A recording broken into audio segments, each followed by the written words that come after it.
Pilipinas. I'm Samantha Alexandra Panmilio, proud to be an independent woman from Cavite. Discipline and excellence are the values I embody.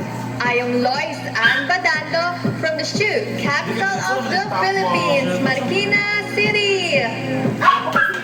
Celebrating the capital of the Philippines 450 years, I'm Patricia Mariah Garcia from Manila. Maya Pabeni, I am Arian Desiree Viarno from the Christmas capital of the Philippines, the city of San Fernando, Pampanga. From the marine wonderland of Luzon, I am Princess Ken Estela Gonzon from Occidental Mindoro. Mabuhay ang Pilipinas! I am Shannon Jumail Tampon from the monumental city of Caloocan. I am Meiji Apolana Cruz from the vibrant city and the northern gateway to the metro, Valenzuela City. From the land of thousand colors, I am Patricia Denise Babista, representing Quezon Province. Peace and love from my heart to yours. I am Shira Rona from the heart of Metro Manila, Mandaluyong City. Greetings from the cattle trading capital of the Philippines. I am Maureen Montang, representing Padre Garcia, Batangas. My name is Bianca Luis Marcelo from the fireworks capital of the Philippines, Bocaue, Bulacan. In no particular order, the first finalist is our Binibini from Eastern Samar, Binibini number 19, Gabriel Bastiano. It has been more than a year since our Binibini dreams was postponed. I am standing here because I want to show to you that there is still hope. With a strong faith and determination, we can achieve a new, beautiful day. Hey, Patricia Garcia from Manila.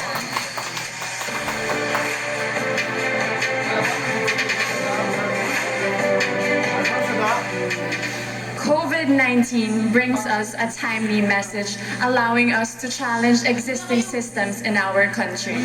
As a public servant, I realize the importance of good governance for the protection of the lives and health of the Filipino people. Iloilo, Binibini 15,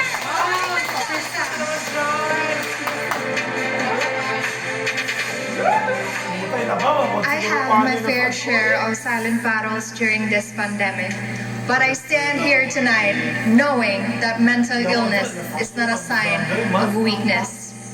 Remember, you are heard and you matter. Binibini 27, Gracian Aliman from Oriental Mindoro.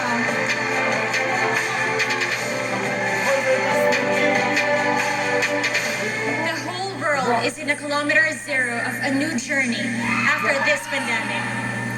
And while we're all regaining the smiles and the praises taken away from us, as the cabin crew, I am happy and grateful to be of service to our fellow Filipinos. Binibini 24, Francesca Talon of Angeles, Pampanga.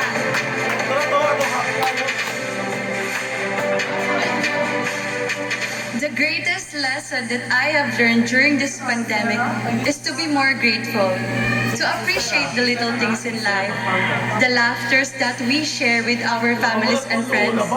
Those are the things that truly matter. Binibini 7, Magic Cruz from Venezuela.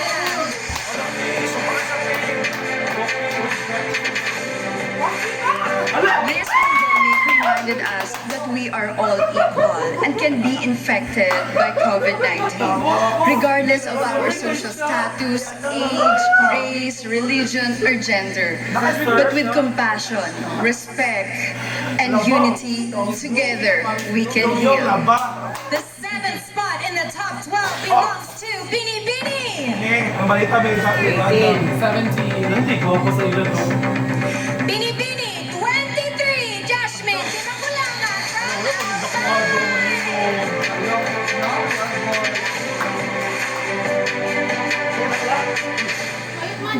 pandemic, Albay was badly hit by Typhoon Ulysses.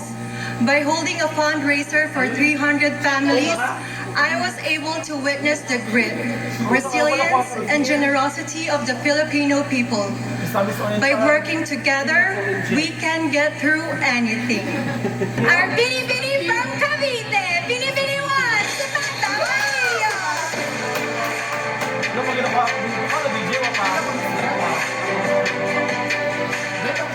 My family is in the tourism industry, and the pandemic shook the sector hard. However, I know that with perseverance and commitment, we will survive this so that we can once again showcase our beautiful Philippines. Quezon Province, Binibini 8, Patricia Batista.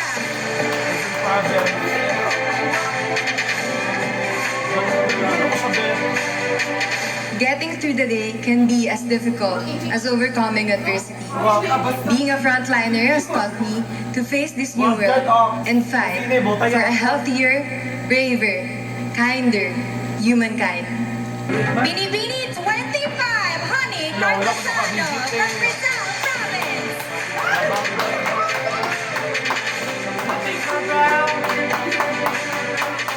We were all caught by surprise by this pandemic. During the lockdown, I questioned my purpose and worth. However, after I volunteered in an organization that shares light to our kababayan, I regained my purpose and realized that indeed, kindness will always prevail. One who belongs in our finals is Binibini. Binibini 17, Hannah Arnold from Masbate.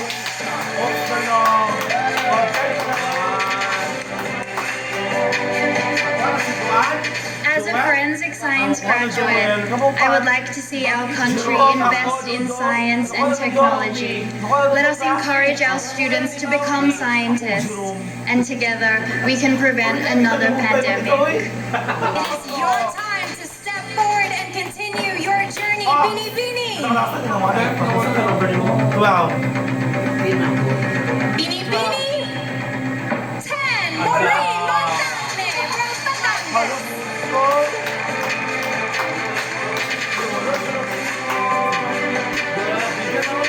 During the pandemic, I witnessed firsthand the true beauty and strength of community. Together with friends, we started the Siargao Community Kitchen, which provided hot meals and assistance to frontliners and families in need. This taught me that together we can overcome any obstacle. This year's People's Choice and our 13th finalist is none other than Binibini 12.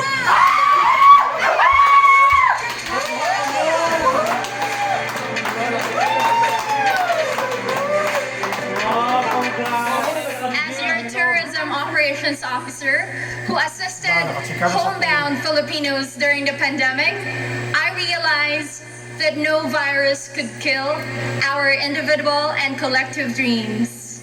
There is no insurmountable fear when we fight for family, community, and country.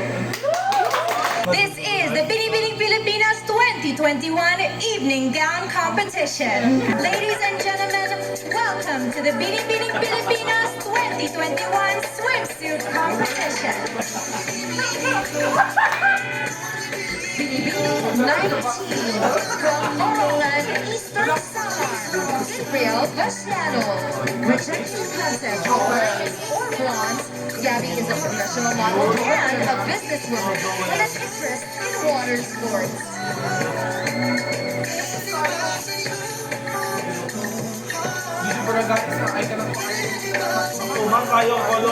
Binibining 3 from Manila, Patricia Maria Garcia. Patricia promotes homegrown cacao through her business and at the same time supports our local cacao farmers.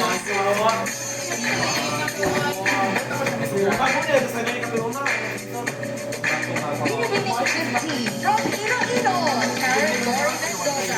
Karen is an adrenaline junkie. She loves traveling, surfing, wall climbing, and hiking.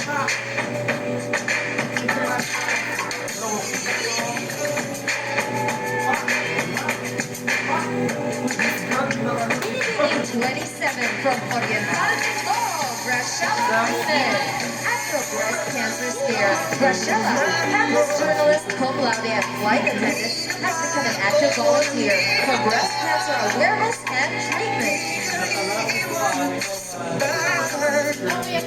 Binibining 24 from Mahinay City, Pampanga, Maria Francesca Luz. While being a model, actress, and author, Maria also takes pride in staying one step ahead of her adversaries as a competitive chess master.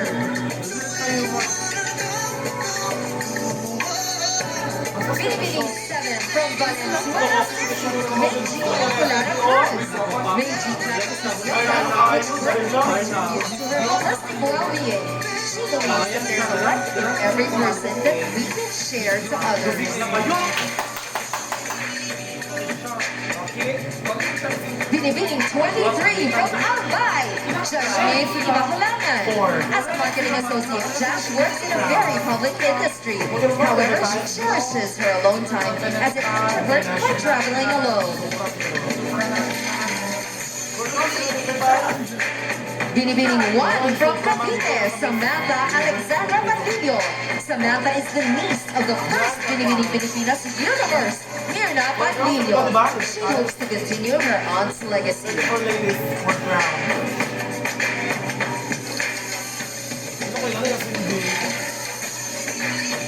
Binibining 8 from Quezon Province, Patricia Denise Babista. Patricia is currently an assistant business manager, but secretly she dreams to be a race car driver.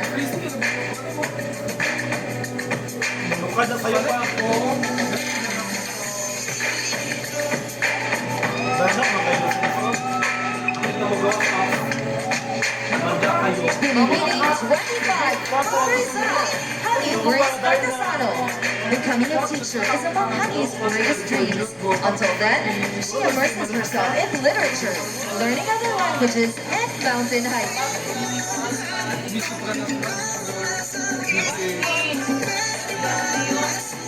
Binibining 17 from Masbate, Hannah Arnold. Hannah works as a sleep scientist, but also does modeling, a perfect combination of beauty and grace.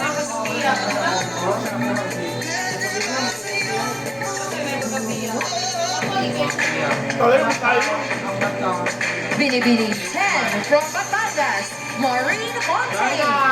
Maureen learned how to sew during the quarantine period, and now she makes all of her own clothes.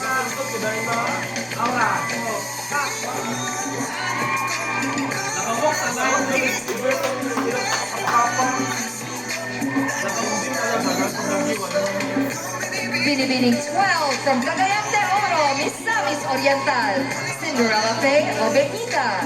Cinderella enjoys exploring new places and experiencing new adventures, which helps her promote the tourism potentials of their province.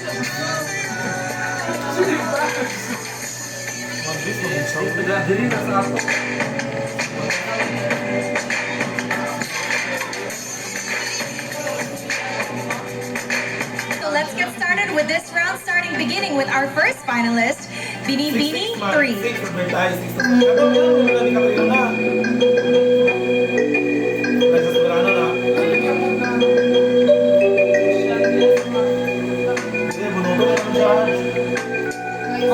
The celebrity guest panelist that I picked is May Sestina Parsons. Binibini 3, turn around for your question. Magandang gabi, Binibini. This is my question for you. If you can speak to all Filipinos abroad, what are you most proud of as a Pinay, despite the grueling and difficult pandemic situation in the Philippines? Filipinos are known to be resilient people, and we have proved this because we have overcome the pandemic. Although the pandemic may not end, but we see that Filipinos are fighting strong. Even if they are undergoing problems or they lost their livelihoods, they're fighting for their family. And my purpose here as your Binibini is to be able to help all Filipinos become stronger and inspire them as well. Thank you. Celebrity guest panelist, Mr. Boy Abunda. Turn back to the screen. screen to see your question. Binibini, good evening. And this is your question. Ngayon, madalas natin naririnig na it's okay not to be okay. My question is, when is it okay not to be okay? And when is it not okay to be not okay? You know, sometimes it's hard to move on, especially that if we lost our loved ones, when we're depressed, when we have anxiety, but most of all, when we want to move forward in life. You know, my favorite saying in a movie, Disney, Inside Out, is embrace your sadness, because in embracing your sadness, you will feel happiness afterwards. Thank you. Judge is Miss Maria Garcia. Good evening, Binibini. Good evening. My question is, in what ways can a female public servant or politician can be more effective than a male politician? Well, I really understand that all of us are doing our best to give the best service to everyone.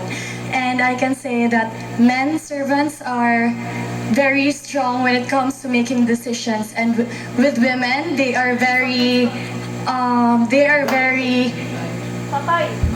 passionate when it comes to the things that they are doing, and they're very sensitive with the feeling of the other people, and that's what makes women servants different from men. My judge is Undersecretary Benito Bengzon Jr., Chairman of the board. Good evening. Good evening. Here's the question. Given the pandemic situation now in the Philippines, should vaccination be a choice or a mandate? Vaccination should be a choice. And I still remember the days when we were all longing for vaccines to be created. And now that vaccines are available, we tend to get hesitated because we fear of the side effects. But I encourage everyone to choose to get vaccinated, because this is the big step for us to move forward and to protect ourselves and our loved ones. Thank you. I have chosen Mr. Enrique Hill. Good evening, Binibini. Good evening, sir. Hi. Your question is, what are your thoughts about romantic relationships which began and developed on social media during the pandemic lockdown? To be completely honest, there's nothing wrong with loving relationships that comes from social media, because as we all know, we have harnessed the power of social media, and this is something that we should celebrate, because love knows no time, love knows no place. Even at social media, we can meet someone and we can be in love. Thank you. Thank you so much, Graciela. And let's proceed with Binibini 23 from Albay, Jasmine Di Magulangan.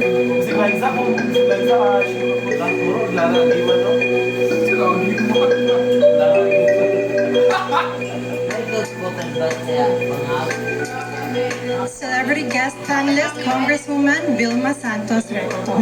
Kindly turn to your back to see the question. Magandang gabi, Binibini. This is my question. So much has happened to us in the course of a year. When we emerge from this crisis, what positive change do you foresee happening to humanity in general? Something positive that I have witnessed during the pandemic is how resilient and adaptable people are. We have been put through a lot the past year, but still we find ways to help one another and find ways to help. And at the end of the day, as long as we put our generosity and charity first, then together we can heal and we can get through this crisis. Thank you. I chose Judge Mr. Rahul Laurel. Good evening, Binibini. Hi. Good evening, Binibini. Good evening. YOLO. You only live once. Name something you learned and did for the first time during the pandemic, which you consider as the most life-changing of all. the one thing that I did during the pandemic was actually cook food for frontliners because I love to cook. And I also have a food vlog, which I do in my spare time. And it was such a fulfilling and humbling experience, you know, helping these people and helping contribute to the people who are actually in the front lines helping us Filipinos. And so I hope that what I did inspired other women too to also help out one another, because the only way that we can survive and heal and recover through this pandemic is if we help one another. Thank you. My question will be coming from Miss Liza Soberano. Hi, good evening, Patricia. So my question for you is, fake news, bashing, rants, and the like are abound on social media. Why do you think they should not be part of the new beautiful, even if they encourage social interactions on this platform? Social media is such a beautiful technology that has given us, but there is always limitations. So I hope that in social media, we will create a space where there is no hate. Thank you. My judge is Miss Pinky Webb.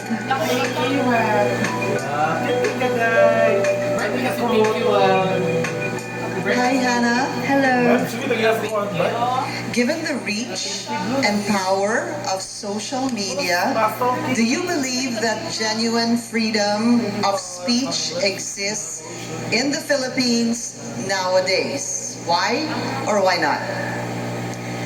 First of all, freedom of speech is a basic human right that we all must remember, and it is important for a democracy. And with our upcoming election, we definitely need free speech. For example, on Twitter, we are limited to few characters, and what I have seen from these tweets has been powerful and has helped me think about who I would like to vote for in the upcoming election. Thank you. My judge is Secretary Benito Bendon Jr.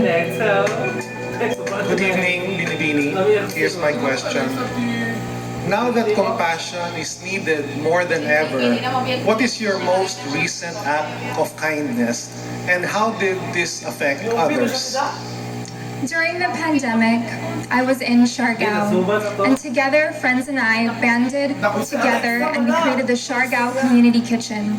It was a trying time and everyone felt how hard it was. Our hearts were heavy, but together we rose. Together we supported our communities and provided our hot meals and assistance to everyone on the island and helped as much as we could. And for me, it proved that together, community conquers all. Kat and Nicole, I have chosen celebrity guest panelist, Mr. Michael Cinco. Kindly turn to the screen to see your question. Hello, good evening to you, Binibini. Here's my question. How important are luxury items like bags, clothes, and jewelry for a woman when the national economy is down and struggling?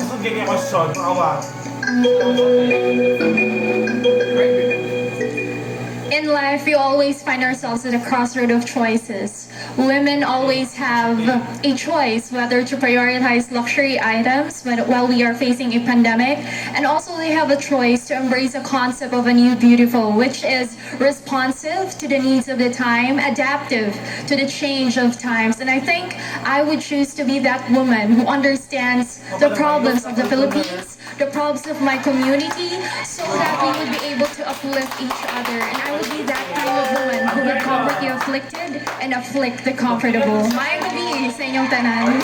Let's begin with our second runner-up. The BINIBINING Pilipinas second runner-up is our BINIBINI from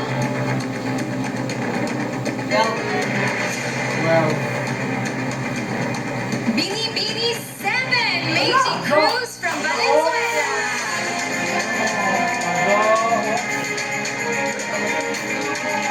Presenting the award is Maricar Lamosa, BINIBINING Pilipinas International 2001.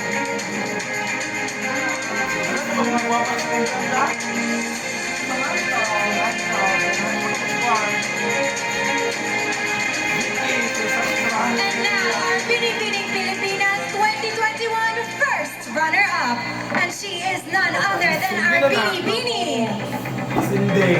Dili, Sinde ba yan? Ang chikate. Binibini 19, Gabriela Luciano, Eastern Samar. Presenting the award is Christina Gary, Binibining Pilipinas Intercontinental 2015. Bali, anak ko ba? Balik na. Now it's time to give out the crowns.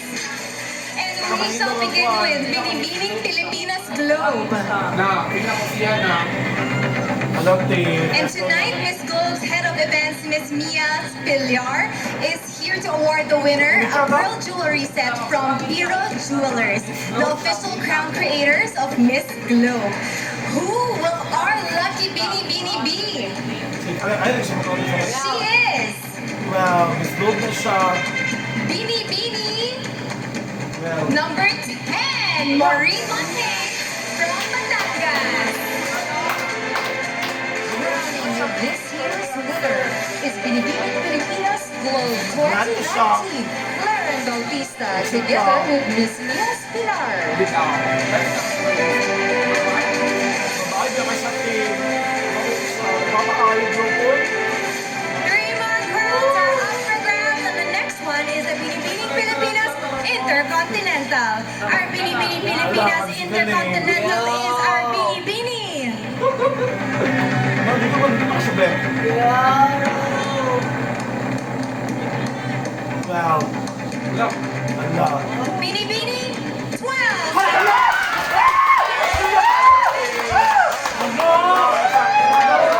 This year's winner is Binibining Pilipinas Intercontinental 2019.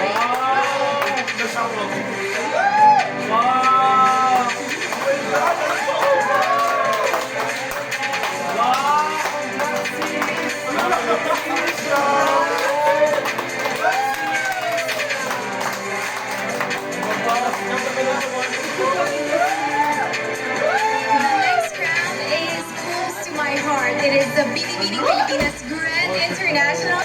Will our winner be the first Binibini to bring home the Miss Grand International crown for the Philippines? Our Binibining Pilipinas Grand International is Katong ko, mas ako international. Binibini number 1 sa Banda Panlilio from Cavite. Crowning this year's Binibining Pilipinas Grand International is Miss Grand International. First winner, Samantha Bernardo, and awarding the sash is Binibining Pilipinas Grand International 2019. Andrea Abisamis. So this is our third Sam in a row for Miss Grand International. That is a crazy coincidence. So last but definitely not the least is the Binibining Pilipinas International Crown. Our Binibining Pilipinas International 2021 is May ganun lagi, basta lagi maka... Wakit mo nung naningkamot din sila ng textbook, kasi kami di siya, uy. Dapat di siya makuha. 17. Mahinom. Makuha nito lang ako niya. Binibini Half. 17! Crowning this year's winner is Binibining Pilipinas International 2019. Bea Patricia McDonald.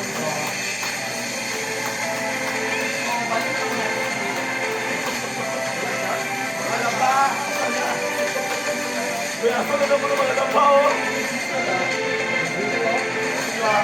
First round. Congrats to you. Hindi ko ito nagiging congrats ka, oo. Alam ko kung kaya.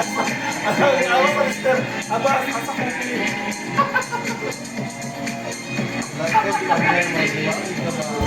Hindi ako lakong sa...